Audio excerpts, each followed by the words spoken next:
Una de las peores cosas que podemos hacer al ver una película o en general en la vida es tener expectativas, porque luego si no se cumplen terminan por decepcionarnos, o si no me creen pregúntenle a cualquier persona que me haya, no sé, conocido personalmente. Hola. Oh, casi muero.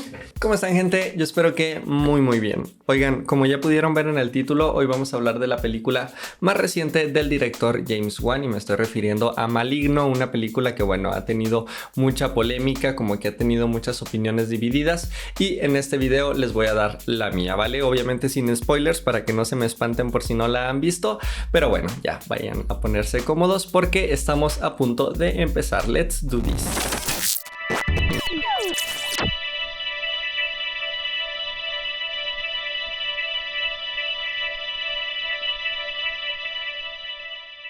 Miren, yo sé que el cine de terror no es un género que le guste a todo el mundo, ¿ok? Yo sé que es uno de los más populares, pero también se ha ganado muchísimos haters. Por un lado, la gente que de plano no le gusta porque no quiere ir al cine para recibir emociones negativas o por lo menos perturbadoras, pero también, por ejemplo, está esta gente que no le gusta porque a lo mejor tuvo alguna mala experiencia con una mala película de terror y luego ya juzgó a todo un género con base en eso. Y también están, por ejemplo, y a mí se me hace la peor, aquellas personas que juzgan a el género de terror porque dicen que, en sus palabras, no les dan miedo las películas. Este tipo de respuestas me suele dar cringe porque siento que vienen desde un sentimiento como de mira qué machín soy, que no me dan miedo las películas de terror. Lo siento también que están partiendo de un punto de vista equivocado porque están asumiendo que las películas de terror tienen que forzosamente dar miedo y no es así, Nemo. El cine de terror tiene una infinidad de subgéneros, corrientes y estilos.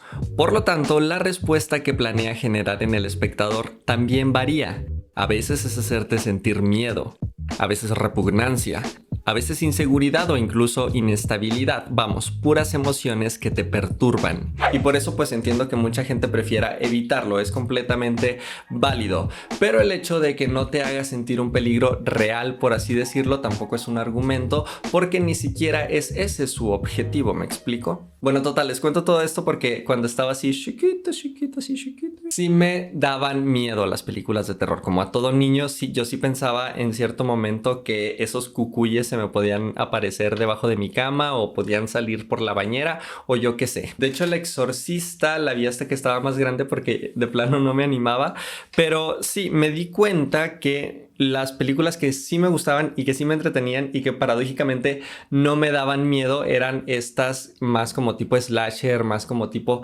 thriller, como de suspenso, como con mucha violencia. Y digo paradójicamente porque ahora ya de adulto te das cuenta que el peligro real estaba ahí y no en los fantasmas. Y probablemente la primera película que me hizo descubrir este gusto fue Saw, el juego del miedo, una cinta muy pequeña de muy bajo presupuesto que casi que ocurre todo en una locación, pero que se abrió paso no solo en la taquilla sino en varios festivales internacionales por el guión tan sólido e ingenioso que tenía. Mucho después de eso, cuando ya había crecido en todos los sentidos, cuando ya no me daban miedo las películas de terror, cuando ya no me espantaban, salieron dos películas muy importantes llamadas Insidious y El Conjuro. Otras dos cintas que, al igual que Saw, se volvieron franquicias muy exitosas dentro del cine de terror con las que crecimos los de mi generación. Y lo curioso es que todas ellas, o por lo menos en sus primeras partes, fueron creadas por James Wan, que por las razones antes mencionadas se posicionó como uno de los directores de terror contemporáneo más importantes. La cosa es que a la par de su gusto por el terror, pues también tenía un gusto por las películas de acción y de alto presupuesto. O por el dinero, pero a quién le importan los detalles, ¿verdad?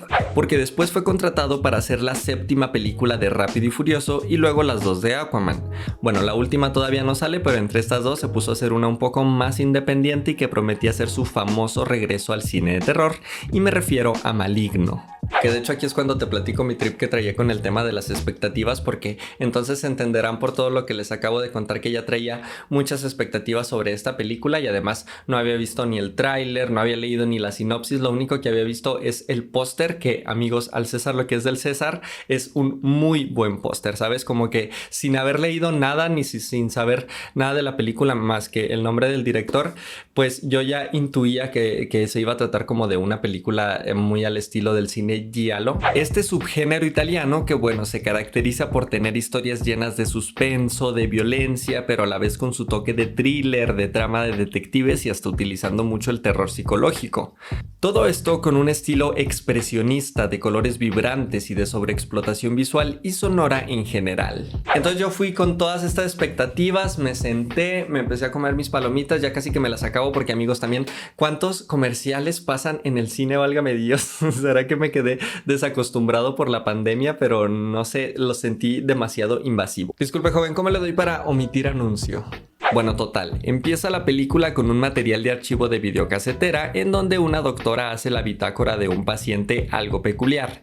Dice que no está respondiendo bien a las pruebas y que probablemente lo mejor sea eliminarlo. Pero luego se escucha mucho ruido, mucho desastre y la doctora se dirige a ver qué pasa y entonces descubrimos que se están enfrentando a esta especie de monstruo muy a la John Carpenter. Entonces al ver eso yo estaba como de...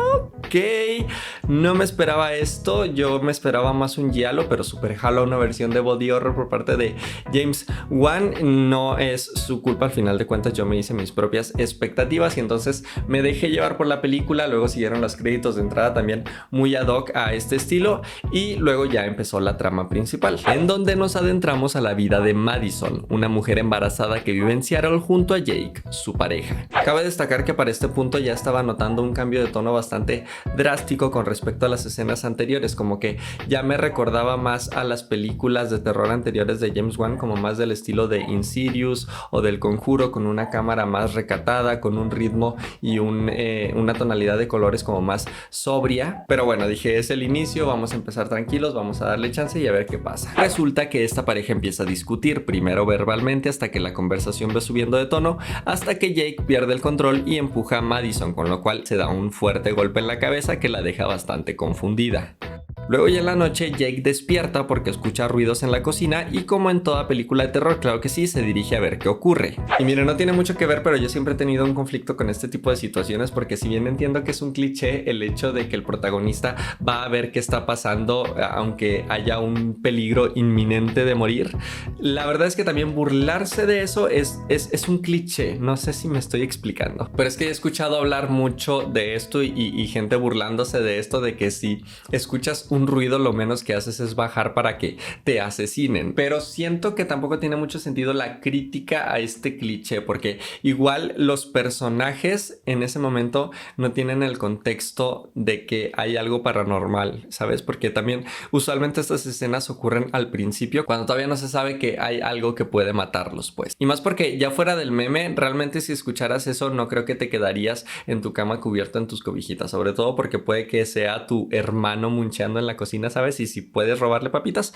le vas a robar papitas, claro que sí. Pero bueno, ya me desvié completamente del tema. El punto es que va a ver qué ocurre y como debieron suponerlo, lo ataca un ente misterioso que luego también ataca a Madison. Pero esta queda viva y a partir de ese suceso empieza a manifestar visiones en donde puede presenciar muy de cerca una serie de asesinatos que ocurren en la ciudad. Ya para esta parte la película es un poco confusa porque no sabe realmente si se trata de una entidad paranormal o si es más un slasher o si es incluso un terror psicológico que luego se va a explicar más adelante. Pero para ya no darles spoilers, no les voy a contar qué pasa después, pero básicamente pasa de todo. Y entonces para ese punto ya se habían roto todas las expectativas porque entonces vuelve este estilo como de body horror que al principio habían tenido, pero luego lo dejaron y luego lo retoman. Entonces ya es como una mezcolanza de todos. Y yo ahí dije, bueno, es que mi error en un principio fue haber llegado aquí con expectativas porque esta película no pretende cumplir ninguna de las expectativas de nadie. O tal vez pretende cumplir las expectativas de todos y ese es su problema. Vamos a platicarlo más adelante. ¿Se acuerdan, si son de México, de una comida, creo que se hacía más bien como en épocas de vigilia, que se llamaba reliquia y que básicamente era una combinación entre varias sopas? Tenía que fideos, pero que espagueti, pero que sopa de letras, pero que arroz. Y bueno, al margen de si te gusta o no, y eso ya depende del gusto de cada quien, me sirve para explicar lo que es esta película. Y es que en entrevistas, James Wan ha declarado que Maligno es sin duda su película más arriesgada. Como ya dijimos, se presumió mucho como el regreso del director, ahora sí que a su casa, el cine de terror. Y aunque podía regresar con una historia paranormal clásica como a las que nos tiene acostumbrados, que al final le salen bien y terminan siendo súper exitosas en taquilla, si algo hay que reconocerle es que decidió arriesgarse y comenzó a filmar una película que hiciera homenaje justamente al cine giallo que les comentaba al principio. Y la verdad es que aunque tiene varios elementos interesantes de este género, como lo gráficas y sobreexplotadas que son las escenas violentas, o que el asesino tiene un arma puntiaguda muy característica, o que existe un MacGuffin que luego revelará la verdad del misterio, o incluso la fotografía y estética de algunas escenas o secuencias completas que francamente son geniales y nos recuerdan que aunque no sabemos muy bien qué estamos viendo, se nota que está hecho por un director con experiencia en este tipo de películas. Hay escenas como cuando Madison va corriendo y la cámara está en cenital y entonces vemos la persecución desde arriba de la casa y está increíble. También la iluminación con colores vibrantes son una clara referencia a las películas de Darío Argento, por ejemplo. También me gustó mucho fotográficamente uno de los primeros ataques que ocurren en el hotel, que matan a un señor. La cosa es que salvo estas y algunas excepciones más, la realidad es que muchas escenas, a pesar de ser muy gráficas y violentas, carecen de esta elegancia y belleza a la hora de filmar la violencia, por feo que esto suene, pero que sí se lograba en muchas de las películas de, por ejemplo, el mismo Argento. Me refiero a que este género no por sobreexplotar la violencia significa que es de facto malo, y digo esto porque hay personas que he leído o que he visto que argumentan el hecho de que estas películas no se toman tan en serio a sí mismas, que son malas hechas a propósito, y aunque puede ser verdad en muchos de los casos, no necesariamente engloba a todo el género. Si no, dime tú qué persona con dos dedos de frente diría que Suspiria es una mala película, ¿sabes? El problema, te digo, con Maligno es que a pesar de que sí tienen muchas de estas violentas escenas, carecen de creatividad, y luego además en el primer cuarto de la película como que suceden una tras otra y todas tienen la misma estructura, entonces se siente demasiado repetitivo. Pero este no es de hecho el problema más grande que tengo con esta película, sino que ni siquiera se enfoca en ser un giallo contemporáneo como había prometido, ¿sabes? Sino que anda de un género en otro y luego los combina, pero no de una manera muy exitosa, porque te digo, en momentos es giallo, pero luego parece como que no se quiere separar mucho de sus películas anteriores de Insidious y de El Conjuro, pero pues estos tonos como que no terminan por combinar bien. Se ve que pasa de uno a otro de manera muy drástica y luego ya al final se va al carajo y se va a un body horror que recuerda más como a Carpenter, como a Cronenberg, pero te digo, no terminan de unir. No digo con esto que las películas no puedan fluctuar entre géneros, pero lo tienen que hacer bien. Un ejemplo exitoso es Parásitos, que pasa